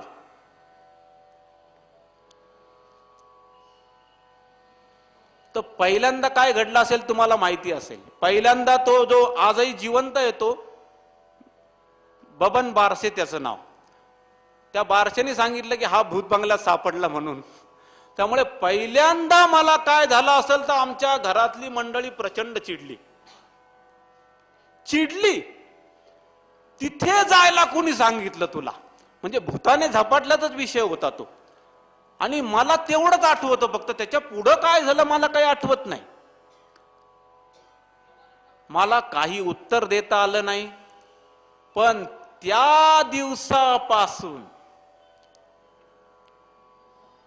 जे मी तत्वज्ञान बोलायला सुरुवात केली, त्या दिवसापासून ज्या मी कविता करायला सुरुवात केली, आजपर्यंत तुमच्या माहितीसाठी सांगतो, जवळजवळ 8-10 हजार माझं कविता झाल्या असतील लिहून. आणि तेवढ्याच कविता करून विसरून गेलो. तेवढ्याच कविता माझ्या चिठ्ठ्या चपाट्या त्या कुठं फेकल्या माझं मला आठवत नाही. आज 15-20 हजार कविता लिहिल्या आणि तरी सुद्धा ते काही थांबत नाहीये. हा ग्रंथ हा सुद्धा असाच 21 दिवसात कविताच. ओवी म्हणजे काय? कविताच. सन सन सन सन सन सन. तर ते असं झालं की आता थांबवता येत नाहीये. 8 वर्षाच्या मुलाला काय ज्ञान असतं? काय ज्ञान असतं? काही ज्ञान नसतं. पण 8 वर्षाच्या मुलाला सुद्धा ज्या वेळेला स्पर्श झाला, ज्या वेळेला दृष्ट भिडली, ज्या वेळेला शब्द दिले, दृक त्वक वाक आलाप, सगळ्या अंगांनी त्याने स्पर्श केला. लक्षात ठेवा त्या भिकाऱ्याने. आणि आज जो तुमच्या समोर बसलोय मी, हे त्या संचारी ज्ञान.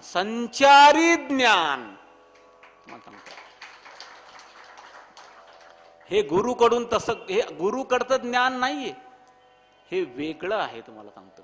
आणि म्हणून एवढं बोलता येतंय मला, कारण मला सगळं समजतंय आता. त्यानंतर तुम्हाला गंमत सांगतो, मला आयुष्यात एकही प्रश्न पडला नाही. एकही नाही. किती प्रश्न पडतात लोकांना, एकही नाही. तुम्हाला मागे मी त्या गजानन बाबाचं सांगितलं की तोच मला सांगतोय प्रश्न कर प्रश्न कर प्रश्न कर. ती गंमत तुम्हाला सांगायची राहूनच गेली की नंतर त्याला खूप राग आला त्या गजानन महाराजांना. आणि तो म्हणाला, तो असा बसला होता, हे असा माहितीये, आणि ही अशी चिलीम त्याची. मला म्हणला, प्रश्न जर तू विचारला नाहीस तर तुला जागेवर भस्म करीन. त्यानंतर मी त्याला म्हणालो की आता शेंडी तुटो पारंबी तुटो, आता तू मला भस्म करायचं म्हटलं. मी मागे लागलो, त्याच्या हातापाया पडलो. सगळे मला ओढायला लागले, अरे काय करतोयस काय करतोयस, भस्म होशील. अरे म्हटलं व्हायलाच पाहिजे म्हटलं. आज मला सोक्ष मोक्ष लावायचं आहे म्हटलं. आज मला याने भस्मच करायचं म्हटलं. मी आरे तुरेवर आलो. म्हटलं तू मला भस्म करायचं म्हटलं, आता बोलायचं काम नाही. मग हळूच म्हणतो 3 दिवसांनी करीन. 3 दिवसाचा प्रश्न नाही म्हटलं, आजच करायचं म्हटलं. काय करायचं ते.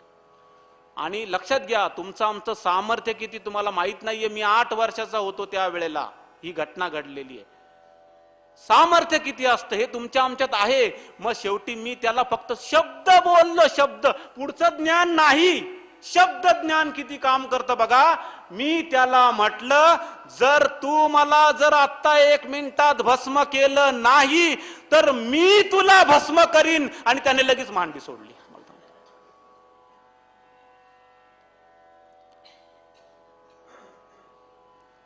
घाबरला. मला काही भस्म करता येत नव्हतं. म्हटलं, मग सगळे मागं ओढायला लागले. म्हटलं नाही, म्हटलं भस्म नाही केलं म्हटलं तर एक तरी नक्की करीन की तू जसा बसलाय तसा जागेवर चिटकून टाकीन. लगेच परत मांडी सोडली, लगेच हात. घाबरला. ही घटना घडलेली आहे तुम्हाला. त्यानंतर त्याला बजावलं. म्हटलं असलं फालतू ज्ञान घेऊन पुन्हा जर तू लोणावळ्यात पाऊल टाकलंस तर लक्षात ठेव की माझ्यासारखं कोणी वाईट नाही म्हटलं. आणि तुम्हाला गंमत सांगतो, तो त्यानंतर गेला, नंतर एक्सपायर्ड झाल्याची पण सूचना आली. त्याने मला चिठ्ठी लिहून गेला होता की 3 महिन्यात, ज्याच्याकडे तो यायचा तिथं चिठ्ठी लिहिली होती की 3 महिन्यात हा इंसानी मरेल आणि शेवटी त्याचा मृत्यू होईल 3 महिन्यात. आज त्याला 30 वर्षाच्या वर झालेत. मी नाही मेलो, तोच मेला. हे कशामुळे घडतं सांगतो तुम्हाला. परफेक्ट ज्ञानामध्ये परफेक्शन पाहिजे, ज्ञान परिपूर्ण पाहिजे, म्हणजे भय संपतं.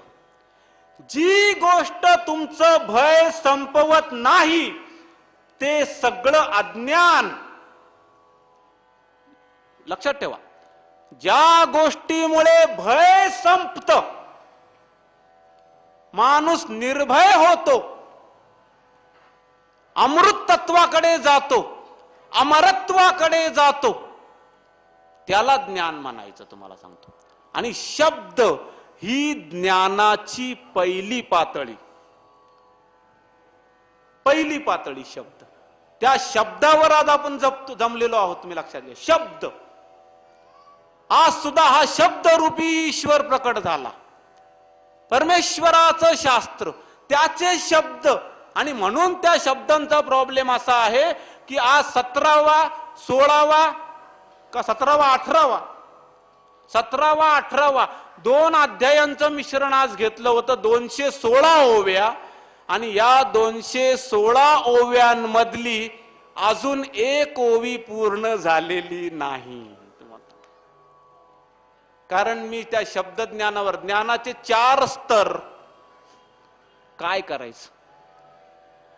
शब्द ज्ञानाने काय मिळतं? शब्द ज्ञानाने काय मिळतं?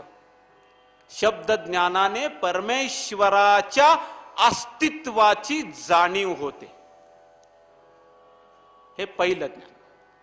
त्या कवी बाबाजीचा पुढचा इतिहास सांगतो. त्यानंतर 3 दिवसानंतर मी ज्या वेळेला जागृत झालो, त्याच्यानंतर तो पुन्हा आला. तो परत आला.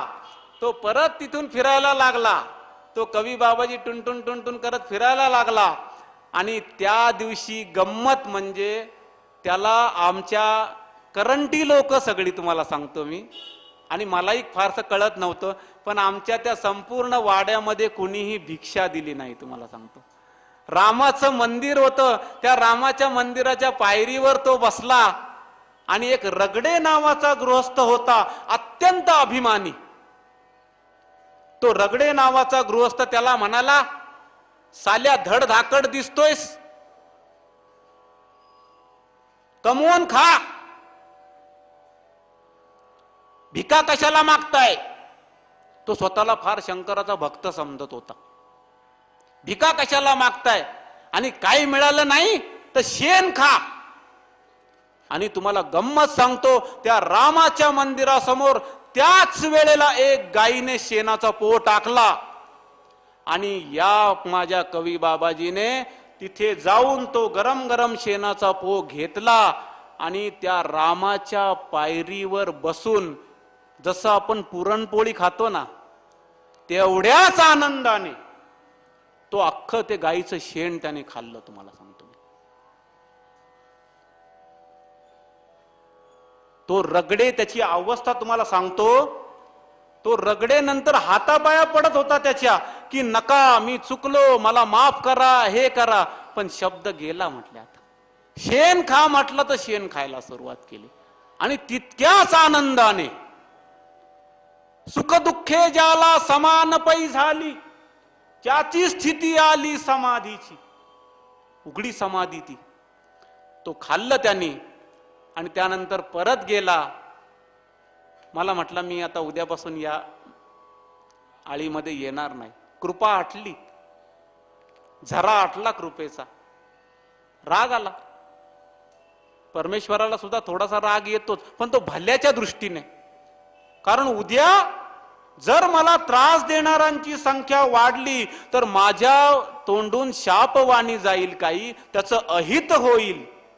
या कारणामुळे त्यांनी पुन्हा एकदा आमचा तो वाडा नाकारला आणि त्याच्यानंतर बरोबर 8 दिवसांनी एका कचऱ्याच्या कुंडीजवळ त्या कवी बाबाजीचं प्रेत, म्हणजे मृत्यू पावला कवी बाबाजी, तुम्हाला सांगतो प्रेत दिसलं त्याचं. मग पुन्हा एकदा मी ज्या मुडद्यांना पोचवलं होतं ते पुन्हा एकदा कामी आलं, कारण मी पुन्हा आमच्या माणसांजवळ फिरलो आणि अशी झोळी केली. म्हटलं अरे मला त्याची अंत्ययात्रा काढायची म्हणून. आणि गंमत म्हणजे प्रचंड दान प्रत्येक जण माझ्या या झोळीमध्ये टाकत होता. तुम्हाला सांगतो एका राजाची काय मिरवणूक होईल, इतकी सुंदर अंत्ययात्रा त्या कवी बाबाजीची काढली तुम्हाला सांगतो मी. आणि त्याला बरोबर तिथे पुत्र म्हणून मला काही माहितीच नव्हतं, मग मीच त्याचा पुत्र, त्याचं शेवटचं दान मीच केलं शेवटी. तात्पर्य असं आहे की आपण जोपर्यंत परमेश्वरावर प्रेम करायला शिकत नाही, त्याला त्रास द्यायला सुरुवात करत नाही, बघा दोन्ही अर्थाने, तसा कवी बाबाजीला दिला, त्याला त्रास द्यायला सुरुवात करत नाही, त्याला हालायला भाग पाडत नाही, त्याला हाका मारत नाही, तोपर्यंत तो कशाला तुमच्याकडे येईल. तर सुरुवात आपल्याकडून थोडीशी व्हायला पाहिजे. तुम्ही एक पाऊल चाला, तो हजारो कोट्यावधी पावलं चालून तुमच्याकडे आल्याशिवाय राहणार नाही. हा किस्सा यासाठी सांगितला कारण याला ज्ञान म्हणायचं की जे दिलेलंही कळलं नाही, घेतलेलंही कळलं नाही, पण प्रकट मात्र असंच्या असं झालं. तुम्हाला सांगतो, दिलेलं कळलं नाही, घेतलेलं कळलं नाही. माझी कविता आहे एक कि जब दे दिया अपने को अपने आप पा लिया, जो मांग के मिला नहीं चुपचाप पा लिया. कळलं सुद्धा नाही कधी मिळालं. तर असं ज्ञान, तर तुम्हा आम्हाला आता शब्द ज्ञानच, शब्दाच्या पुढची पायरी अपरोक्ष, म्हणजे जो शब्द मी बोलतो त्या शब्दाची मूर्ती तुमच्या समोर जेव्हा प्रकट होते तेव्हा त्याला अपरोक्ष ज्ञान म्हणतात. ती मूर्ती जेव्हा हलायला डुलायला लागते, म्हणजे पाठून पुढून सगळीकडून तिचा आकार तुमच्या लक्षात येतो, त्यावेळेला ज्ञानाची तिसरी स्टेप, तिसरी पायरी. आणि त्यानंतर त्या मूर्तीतलं जे दिसत नाही ते सामर्थ्य मला कळायला लागतं. तर तो सगळ्यात मोठा अधिकार प्रेमाचा. तर प्रेमाचे हे 4 टप्पे, हा खूप मोठा विषय आहे. 4 टप्पे तुम्ही फक्त असे लक्षात ठेवा: शब्द ज्ञान, अपरोक्ष ज्ञान. अपरोक्ष म्हणजे काय की तुम्हाला जी गोष्ट सांगितली शब्दात ती तशीच्या तशी प्रकट झाली. प्रकट झाल्यानंतर त्याच्या पुढे काय झालं, मूर्ती हालो डुलो लागली. आणि त्याच्यानंतर काय झालं की न दिसणारा भाग सुद्धा दिसायला लागला. तिसऱ्या टप्प्यात संपूर्णता आली आणि चौथ्या टप्प्यात समग्रता आली. समग्रता म्हणजे काय, लांबून झाड पूर्ण दिसलं ते तिसऱ्या टप्प्यात, आणि चौथ्या टप्प्यात झाडाचं पान माहितीये, झाडाचं फूल माहितीये, झाडाचं फळ माहितीये, झाडाचं खोड माहितीये, झाडाचं सगळं माहितीये, विशेष सगळं ज्ञान झालं तुम्हाला सांगतो. तर अशा टप्प्याने आपल्याला ज्ञान होत जायला पाहिजे. आपापलं ज्ञान आपण तपासून घ्या, आपापली गुरु आपण तपासा, आपापली डोकी आपण जे स्वीकारलंय ते सत्य असत्य. मी कुणाला नावं ठेवायला इथे बसलेलो नाहीये, हा ज्याचा त्याचा भाग आहे. ज्यानी त्यांनी आपापल्या पद्धतीने आपलं बघावं आणि ती ओळ लक्षात ठेवावी की जब तक, दत्तात्रय महाराजांसारखं 24 गुरु, जब तक गुरु मिले नहीं साचा तब तक गुरु करो 10 पाचा. भरपूर गुरु करायला पाहिजे तुम्ही, जोपर्यंत हे मी सांगतो हे ज्ञान मिळत नाही, जोपर्यंत चमत्कार घटित होत नाही, जोपर्यंत असं संचार घटित होत नाही, तोपर्यंत तुम्ही ज्ञानाचा मार्ग सोडू नका. मी तुम्हाला खात्रीने सांगतो, हे जिवंत उदाहरण इथे बसलेलं आहे. याच्यापेक्षा आणखी खात्री द्यायची तुम्हाला काही गरज नाही. दुसरं उदाहरण इथे बसलेलं आहे समोर. संचार काय असतो माहितीये, तुम्हाला सांगतो माहितीये. आता उलगडायला वेळ लागेल, पण माहिती झालं, सुरुवात झाली. हे होऊ शकतं, हे सगळ्यांच्या बाबतीत होऊ शकतं. आणि म्हणूनच सांगतोय की या मार्गावर चालायला लागा. आज आपण 5 दिवस हा समारंभ करतोय. उद्याची वेळ माहितीये का आपल्याला?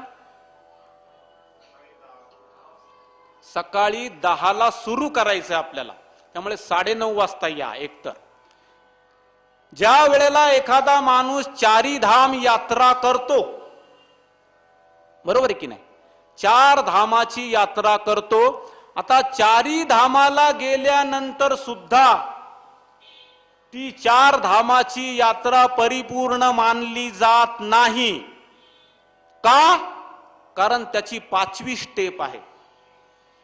जोपर्यंत जी काठी घेऊन जायला लागतं ती तुम्ही 4 धाम यात्रेला, ती काठी जोपर्यंत श्रीकृष्णाचं जे गोकुळ आहे वृंदावन, त्या वृंदावनात ती काठी जोपर्यंत अर्पण करत नाही तोपर्यंत 4 धाम यात्रा सफल होत नाही.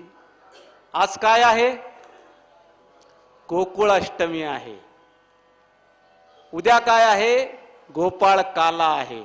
आपल्या ही जी यात्रा झालेली आहे, या यात्रेची काठी उद्या आपल्याला त्या वृंदावनात अर्पण करायची आहे. नाही तर लक्षात ठेवा, अर्धवट राहणार सगळं. आणि उद्या इथे बोलणार नाहीये मी. उद्या इथे भजन करायचंय. उद्या तबलावाला असणार, पेटीवाला असणार, सगळे असणार. आणि आपण धमाल करणार आहोत उद्या. आनंदाची धमाल. म्हणजे आपली हृदय नाचली पाहिजेत, म्हणजे अक्षरशः असं करायचं उद्या वातावरण. येणार सगळ्यांनी? आले नाहीत तर तुमचं ज्ञान अर्धवट राहणार. आजच शाप देऊन टाकतो.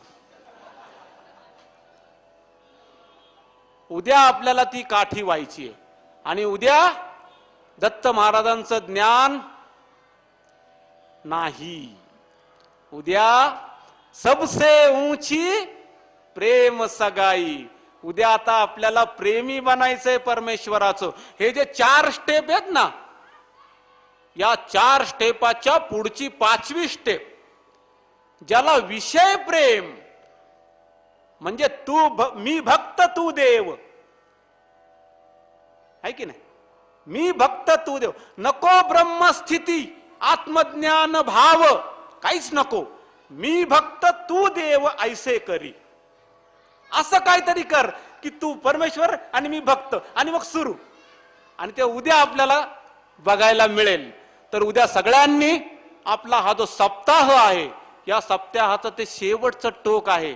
तर या टोकाला सगळ्यांनी उपस्थित राहायचंय. आपल्या बरोबर आणखी लोक घेऊन या उद्या. उद्या आपण इकडे दहीहंडी पण लावणार आहोत. गाता गाता आपल्याला ती दहीहंडी पण फोडायची आहे. एक अत्यंत पावन, एक अत्यंत दिव्य अवसर, पूजेचा अवसर, हंडीचा अवसर. हंडी फुटलीच पाहिजे. मुझे है काम ईश्वर से, जगत रूठे तो रूठ न दे. अख्खं जग तुमच्यावर रागवलं तरी उद्या इथं यायचं विसरायचं नाही. मुझे है काम ईश्वर से, जगत रूठे तो रूठ न दे. कुटुंब परिवार सुतदारा, माल धन लाज लोकन की, हरि के भजन करने में अगर छूटे तो छूटन दे. आणि शेवटी धरी सिर पाप की मटकी. धरी सिर पाप की मटकी, मेरे ईश्वर ने पटकी, मेरे ईश्वर ने झटकी, वो ब्रह्मानंद ने पटकी, अगर फूटे तो फूटन दे. अज्ञानाचा घडा फोडलाच पाहिजे तुम्हाला सांगतो. तर उद्या अत्यंत सुंदर अवसर, त्याचं चिंतन करा, त्याचं मनन करा. अशा गोष्टी फुटतील तुमच्या आयुष्यात तुम्ही ज्याची कधी म्हणजे तुम्ही कधी विचारच केला नव्हता. अशा गोष्टी या पुढच्या आयुष्यात तुमच्या घडतील. हे मी बोलत नाहीये, हे लक्षात ठेवा. हे सगळं तिकडून येतंय. त्यामुळे हा शब्द हाच मंत्र की उद्यापासून तुमच्या संपूर्ण जीवनामध्ये परिवर्तन घडल्याशिवाय राहणार नाही. त्याचं कारण दत्त महाराज, त्याचं कारण त्यांचं सामर्थ्य, त्याचं कारण एका चिखलाचं कमळात रूपांतर करायची त्यांची पात्रता. त्यामुळे आपण 100% ज्ञानाच्या मार्गात प्रवेश करते झालेलो आहोत आणि उद्या आपण त्याचा सोहळा पार पाडणार आहोत. म्हणा गोपाल कृष्ण महाराज की जय.